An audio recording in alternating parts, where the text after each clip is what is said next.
चलिए sir, let's begin.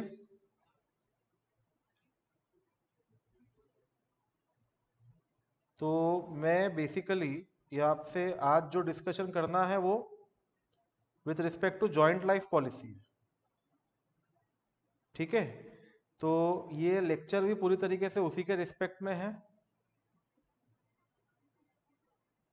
पता नहीं क्या हुआ।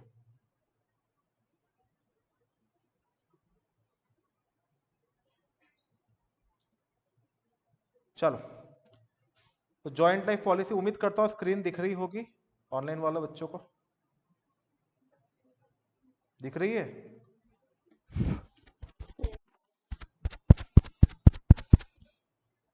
आवाज आ रही है?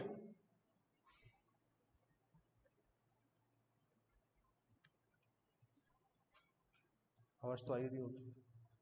चलो, तो केवल इस लेक्चर के अंदर ना हम पार्टनरशिप का एक टॉपिक कवर करेंगे, joint life policy and separate life policy. पहली बात तो दोनों टॉपिक को अलग अलग मानना नहीं अपने को, दोनों का कॉन्सेप्ट एक ही है। जॉइंट लाइफ पॉलिसी तीन मान लो अलग अलग, तो वो एक पॉलिसी की जगह तीन पॉलिसी हो गई, कॉन्सेप्ट वही है हमारा, कोई चेंज नहीं होगा। तो ज्यादा टाइम पास करे बिना मैं सिंपल सी बात आपसे कर रहा हूं कि जनरली प्रोप्राइटरशिप कंसर्न में अगर आपने ओनर का लाइफ इंश्योरेंस करा तो उसको ड्रॉइंग्स मानते थे, क्योंकि उसके बदले जो पैसा मिलेगा वो उसके परिवार वालों को मिलेगा।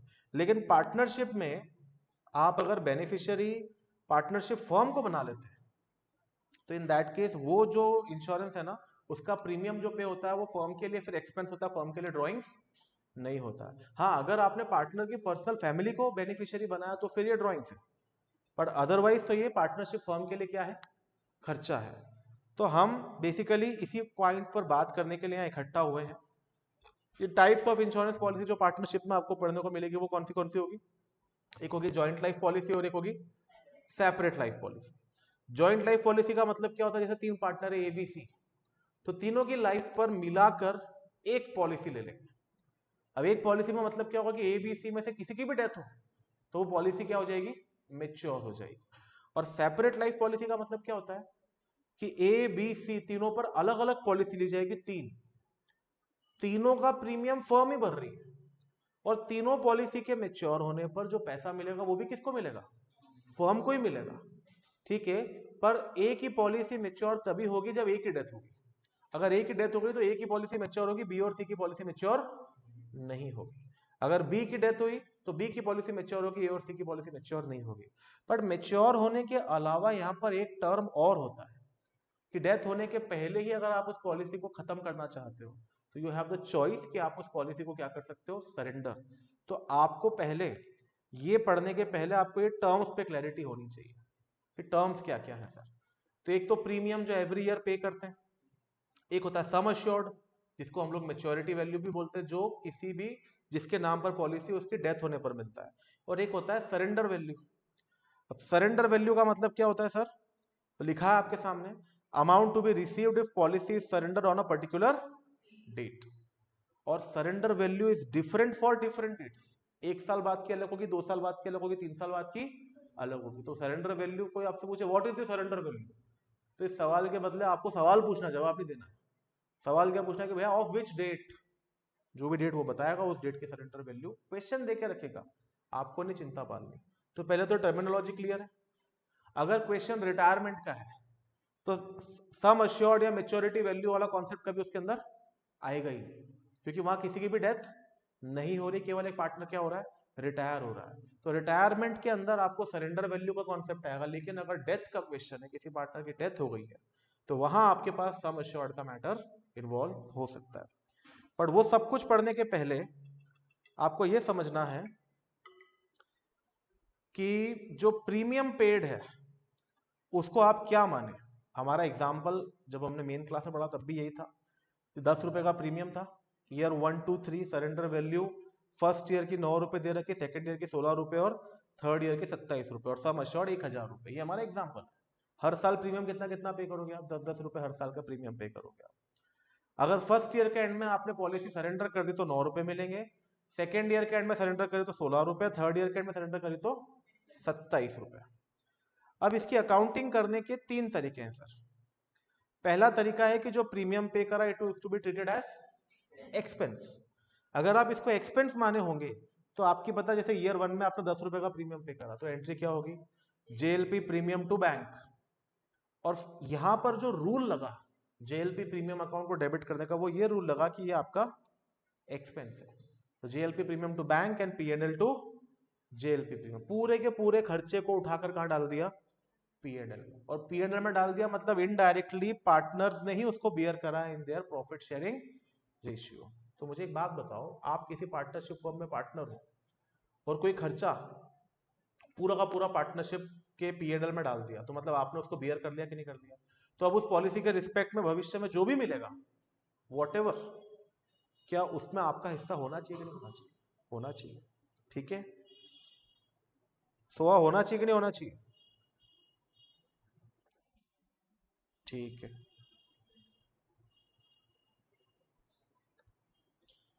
चलो, अब ऐसे ईयर 2 का प्रीमियम पे करेंगे। अच्छा मुझे एक बात बताओ, जब आपने खर्चा मान के पूरे के पूरे को खर्चे को पीएनएल में डाल दिया, तो क्या बैलेंस शीट में कुछ दिखेगा, बैलेंस शीट में कुछ भी नहीं दिखेगा। एक सेकंड, चलो चलिए, सॉरी फॉर द इंटरप्शन।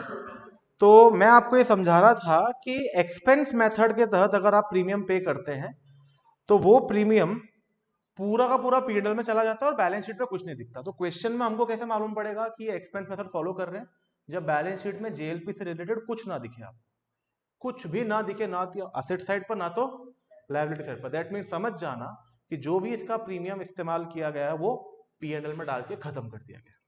ठीक है, ईयर 2 में भी आप क्या करोगे, JLP premium to bank and PNL to JLP premium. Second method क्या है इसका, कि इसको ना असेट मान लो।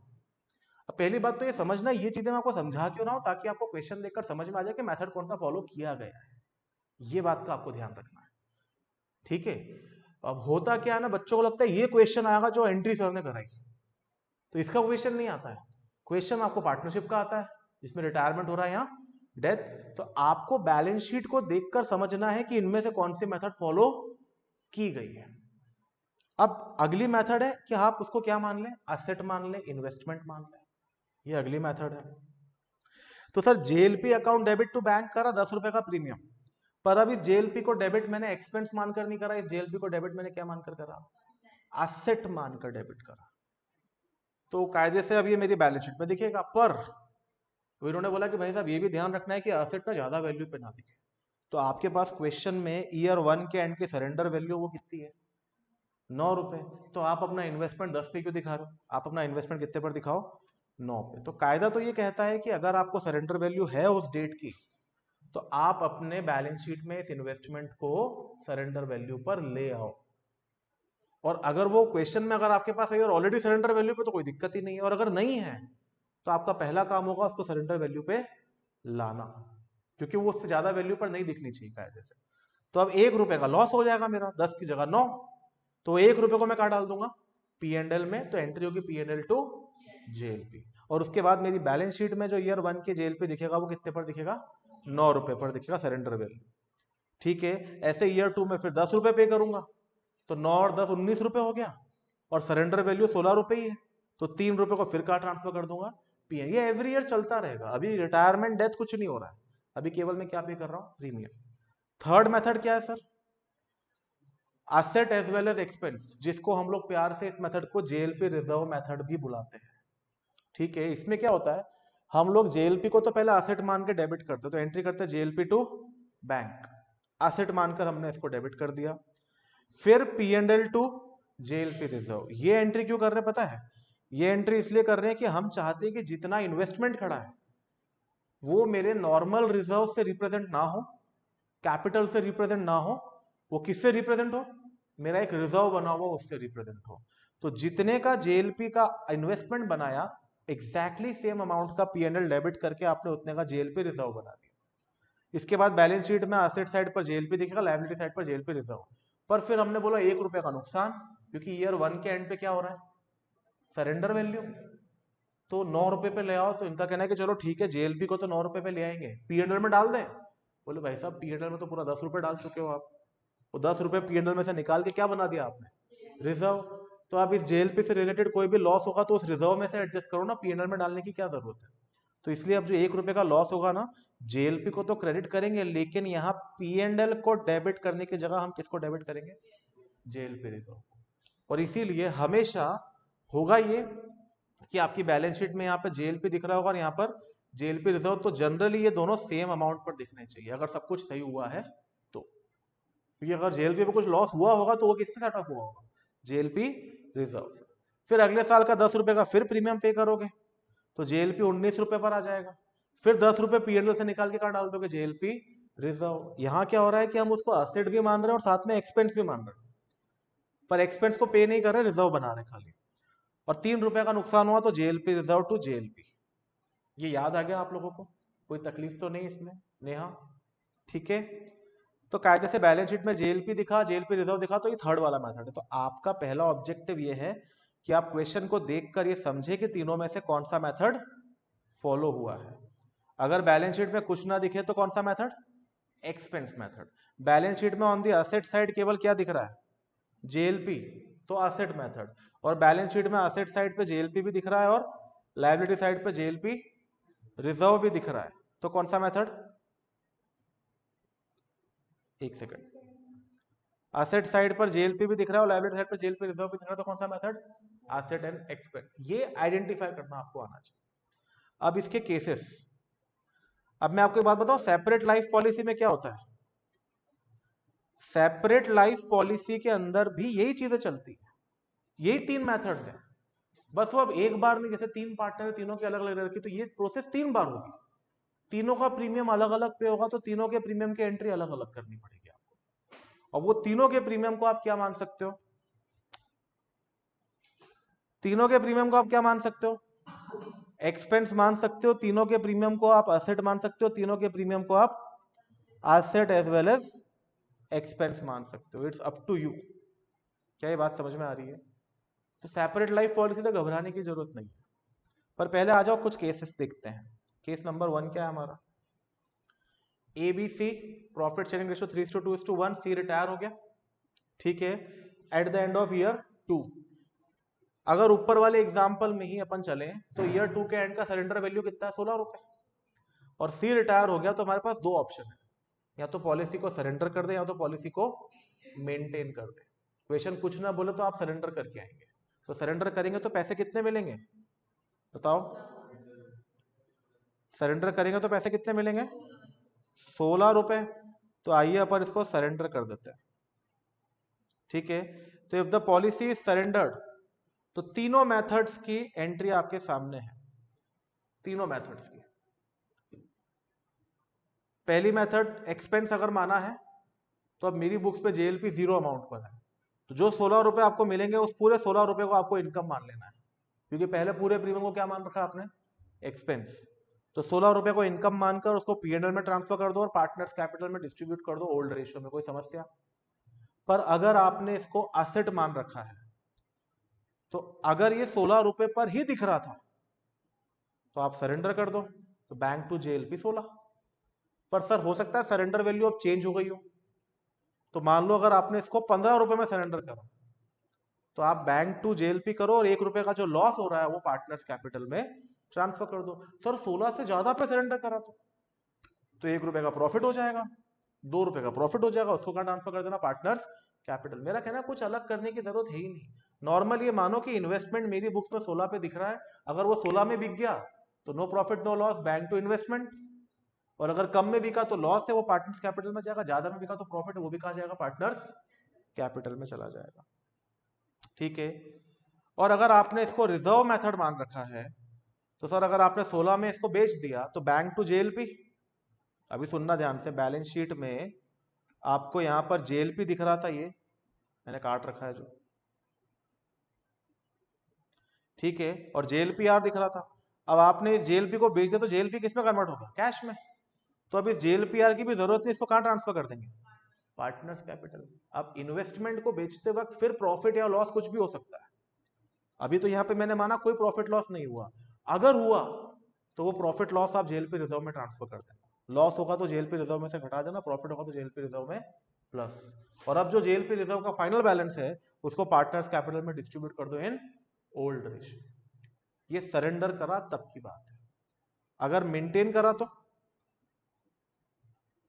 अगर मेंटेन करा है सर और एक्सपेंस मेथड है तो सी क्या बोलेगा,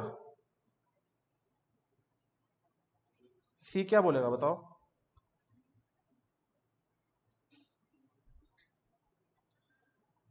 अगर मेंटेन करा है तो सी बोलेगा यार तुम मेंटेन करो, मैं तो जा रहा हूं, मुझे क्यों परेशान कर रहे हो। तो बोले ठीक है जा, पॉलिसी तो हम मेंटेन कर रहे हैं, भाई तू जा, हम पॉलिसी मेंटेन कर रहे हैं। तो इन दैट सिचुएशन वो क्या बोलेगा, बोले भाई साहब इस पॉलिसी में मेरा भी हिस्सा है, अब तुम पॉलिसी सरेंडर कर देते तो पैसा मिल जाता, ठीक है, तो वो मुझ में बढ़ जाता अपने आप ही, पर तुमने सरेंडर नहीं करी तो हमें गेनिंग टू सेक्रीफाइसिंग करना पड़ेगा उसका। पर अगर सर ये असेट मेथड है तो यहां पर अगर आपका जेएलपी है और आप उसको सरेंडर नहीं कर रहे हो, आप उसको मेंटेन कर रहे हो, तो सर मेरा एक असेट है जो मेंटेन है, बात खत्म, मैं उसको बेच नहीं रहा हूं।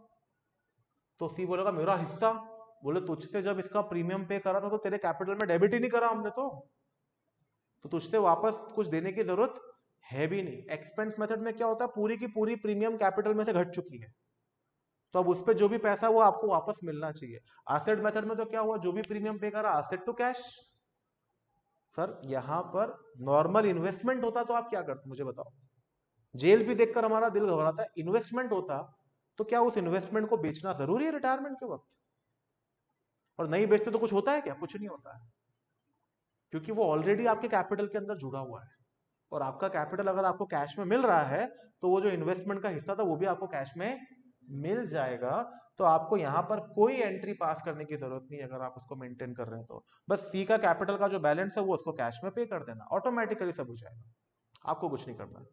और अगर एक्सपेंस एंड असेट मेथड है तो भी आपको गेनिंग टू सेक्रीफाइसिंग करना पड़ेगा, क्योंकि इस रिजर्व का जब आपने जेल पे रिजर्व बनाया तो पूरा का पूरा प्रीमियम पीएनएल में डल गया, और उसके जरिए से वो पार्टनर्स कैपिटल में से क्या हो चुका है, माइनस हो चुका है। तो आप तो इतना समझो, अगर प्रीमियम पीएनएल में गया है तो पार्टनर ने उसको बियर करा है, तो in that situation gaining to sacrificing करना पड़ेगा अगर आप मेंटेन करते हो तो।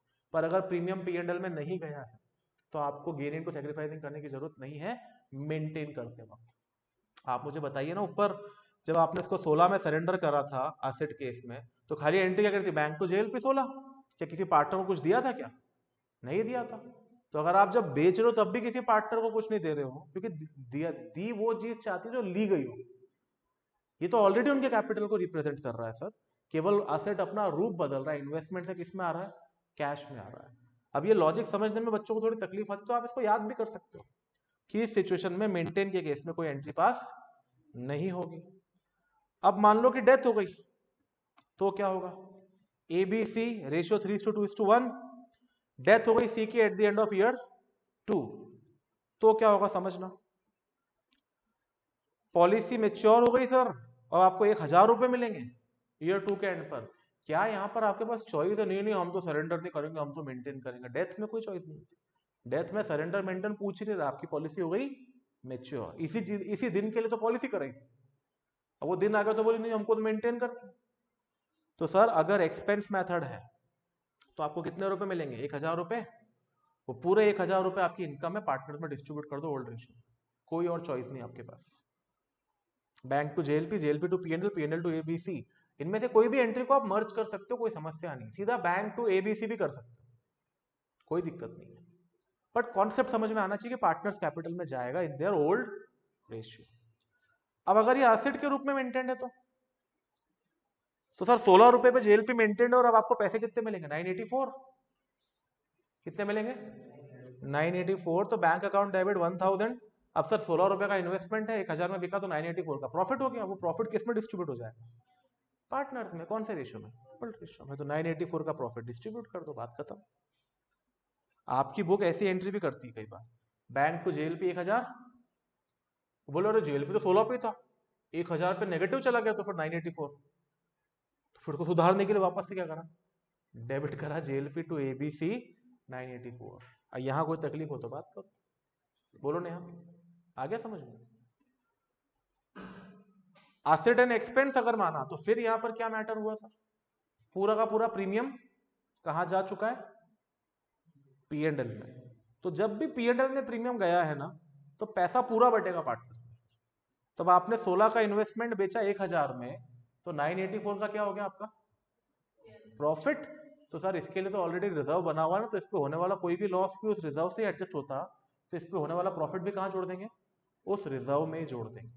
तो bank account debit 1000 to JLP 16 to JLP reserve 984, और जेएलपी रिजर्व ऑलरेडी 16 पर था, 984 जुड़ गया तो कितने पे आ गया 1000, और वो जेएलपी रिजर्व पार्टनर्स में डिस्ट्रीब्यूट कर दो in old profit sharing ratio. ये केसेस ना इस तरीके से आपकी बुक में समझाए हुए नहीं है, पर आप इनको समझेंगे ना तो आपको इनका मतलब बिल्कुल एक कह सकते हैं कि हिस्ट्री सिविक्स ज्योग्राफी सब समझ में आ जाएगी आपको जेएलपी की, कि पहले क्या हुआ बाद में क्या हुआ, ये सब आपको समझ में आ जाएगा, अगला पिछला सब। ठीक है, आपकी बुक क्या करती है सीधा आपको जेल पे दे देती है, उसको पीछे का समझाया नहीं कि उसके पीछे बना कैसे, तो आपको ये समझ में आ गया तो आपको क्वेश्चन देखकर प्रोसेस समझ में आ जाएगा कि कैसे वो प्रोसेस डेवलप हुई। अब सेपरेट लाइफ पॉलिसी में क्या होता है सर, इसमें खाली एक ही चीज का आपको ध्यान रखना है। जैसे हमारा एग्जाम्पल है क्या कि ए बी सी की पॉलिसी है, अलग अलग पॉलिसी ले रखी है, ए की पॉलिसी 1, बी की पॉलिसी 2, सी की पॉलिसी 3। तो ए की पॉलिसी की सरेंडर वैल्यू ईयर 1 के एंड पर 1200 रुपए, सॉरी सम अश्योर्ड है 1200 रुपए, बी का सम अश्योर्ड 900 रुपए और सी का सम अश्योर्ड 600 रुपए, प्रीमियम 10-10 रुपए है, और सरेंडर वैल्यू आपको ईयर 1 के एंड पर ए की पॉलिसी की 9 रुपए, बी की पॉलिसी की 6 रुपए, सी की पॉलिसी की 3 रुपए। अब अगर सी की डेथ हो गई या सी रिटायर हो गया वॉट एवर, अगर सी रिटायर हो गया तो क्या आप सी की पॉलिसी मेंटेन कर सकते हैं, नहीं, वो तो सरेंडर करनी पड़ेगी। लेकिन ए और बी की पॉलिसी में आपके पास चॉइस है कि आप उसको सरेंडर करें या उसको मेंटेन करें। तो अब वो जो जेएलपी में कॉन्सेप्ट पढ़ा ना, वही कॉन्सेप्ट लगेगा यहाँ पर। सी की पॉलिसी सरेंडर करेंगे तो एक्सपेंस मेथड होगा, तो जो पैसा आएगा सब में बटेगा, ऐसा नहीं खाली सी में बटेगा। सुनना, ए की पॉलिसी में ए बी सी तीनों का हिस्सा है, बी की पॉलिसी में ए बी सी तीनों का हिस्सा है, और सी की पॉलिसी में भी ए बी सी तीनों का हिस्सा है। तो सी का जो पैसा सरेंडर होकर मिलेगा वो तीनों पार्टनर्स में बटेगा, और ए और बी की पॉलिसी भी अगर आपने सरेंडर कर दी तो तीनों पार्टनर्स में बटेगी, और नहीं सरेंडर करी मेंटेन करी तो एक्सपेंस मेथड और रिजर्व मेथड में गेन इनटू सैक्रिफाइसिंग करना पड़ेगा, और असेट मेथड में कुछ भी करने की जरूरत नहीं। कॉन्सेप्ट तो वही है, ठीक है। और अगर मान लीजिए कि सी की डेथ हो गई तो सी की पॉलिसी तो मेच्योर होगी होगी। अब सी की डेथ पे, अच्छा एक बात और बताओ, कई बार आप लोगों ने ना क्वेश्चन में गलत करा एग्जाम में, क्या डेथ पे फर्म मैंडेटरी रिजॉल्व होती है, ये सबने सही लिखा है, लेकिन रीजन गलत लिखा है। ये बोलते हैं अगर डीड में लिखा है डिसॉल्व होगी तो होगी, ये लिख रहे हो आप रीजन। रीजन जबकि ये है कि अगर डीड में लिखा है कि किसी पार्टनर की डेथ पे फर्म डिसॉल्व नहीं होगी तो फर्म डिसॉल्व नहीं होगी, अगर डीड में कुछ नहीं लिखा है ना तो फर्म क्या हो जाएगी, डिसॉल्व हो जाएगी। हम लोग जो रीजन लिख रहे हैं ना वो उल्टा लिख रहे हैं, ट्रू और फॉल्स, इसलिए उसके रीजन के नंबर नहीं मिल पा रहे हो। डीड में कुछ नहीं लिखा, डीड साइलेंट है, किसी एक पार्टनर की डेथ होगी फर्म डिसॉल्व हो जाएगी सर, और अगर डिसॉल्व होगी तो फिर ए और बी को भी अपनी पॉलिसी क्या करनी पड़ेगी, सरेंडर। पर अगर डिसॉल्व नहीं होती तो ए और बी अपनी पॉलिसी क्या कर सकते हैं, मेंटेन। तो अब सी का तो पैसा आपको पूरा मिल जाएगा, ठीक है। और वो तो सब में पार्टनर्स में अगर एक्सपेंस मेथड है तो डिस्ट्रीब्यूट, एसेट है तो केवल प्रॉफिट वाला एलिमेंट डिस्ट्रीब्यूट, और रिजर्व है तो रिजर्व के अंदर उस प्रॉफिट को डाल के रिजर्व डिस्ट्रीब्यूट कर देंगे। पर ए और बी की पॉलिसी की बात फिर आएगी, अगर मेंटेन करी तो एक्सपेंस मेथड और रिजर्व मेथड में गेन इनटू सैक्रिफाइसिंग, और एसेट मेथड में कुछ नहीं करना है। और अगर सरेंडर कर दी तो बात खत्म, सरेंडर कर दो, जो पैसा आएगा पार्टनर्स में डिस्ट्रीब्यूट हो जाएगा, ठीक है। तो सेपरेट लाइफ पॉलिसी का भी मैंने केसेस करवाए थे आपको क्लास में, लिखे हुए आपके पास। आपको अब स्पेसिफिकली क्या प्रॉब्लम है आप पूछिए, मुझे जो कंटेंट पढ़ाना था जॉइंट लाइफ पॉलिसी का वो मैंने पढ़ा दिया। अभी आपकी कोई स्पेसिफिक दिक्कत हो जिस पर आप बात करना चाहते हो तो we can discuss in this topic. कोई ऐसा क्वेश्चन आपको तकलीफ दे रहा हो, किसी क्वेश्चन में आपको ट्रीटमेंट समझ में नहीं आ रहा हो, तो वो आप पूछ सकते हैं।